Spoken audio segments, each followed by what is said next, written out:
like other realtors, I heard about the NAR settlement. I'm looking at where's the real problem here. Because before, buyers and sellers, they were a little bit skeptical. Agents were skeptical. What's going to happen when we share commissions? Now, buyers and sellers are upset, especially with how hard agents had to work in 2021. I mean, when someone's willing to pay over $100,000 what your home's worth, and we heard stories like this, not that hard to go ahead and do the same job. And now we're at this point where we're going ahead and saying, let's take money out of real estate agents' pockets. And some of them, when they pay their bills, I'm not making anything. Go look what the average agent makes. It's not a lot of money. And so let's go ahead and look back to where the problem really started. Problem started in real estate licensing schools. This is a real problem here, because if you go ahead and you take real estate licensing today, you have to know things like what year was the Fair Housing Act passed. You have to go ahead and be able to amortize a loan. You have to answer questions saying you cannot amortize a loan for a client. You're practicing mortgage without a license. You have to go ahead and be able to explain title, all these things. But here's what they don't teach you. They don't teach you how to actually do a successful real estate transaction. They don't.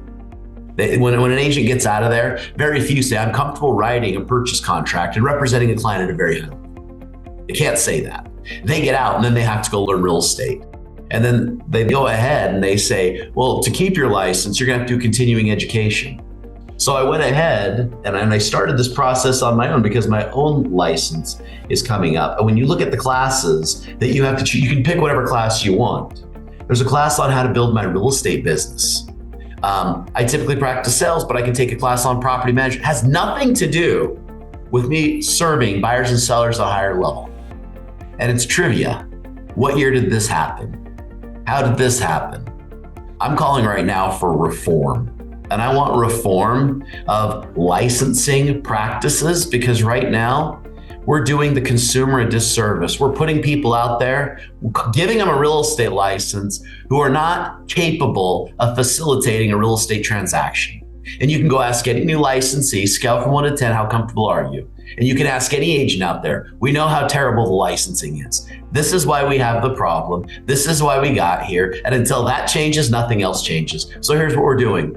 We're petitioning.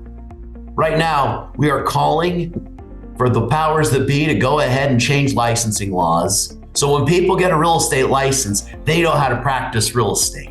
We do it with cutting hair. We do it with other major practices. But for some reason, real estate, the reason people go ahead and look at realtors as car salespeople, it's because they kind of sometimes operate that way. But they were able to go ahead and talk about the year that the equal housing opportunity was enacted. Real great. We're calling for reform, and we need your support. Let me know if you're with me.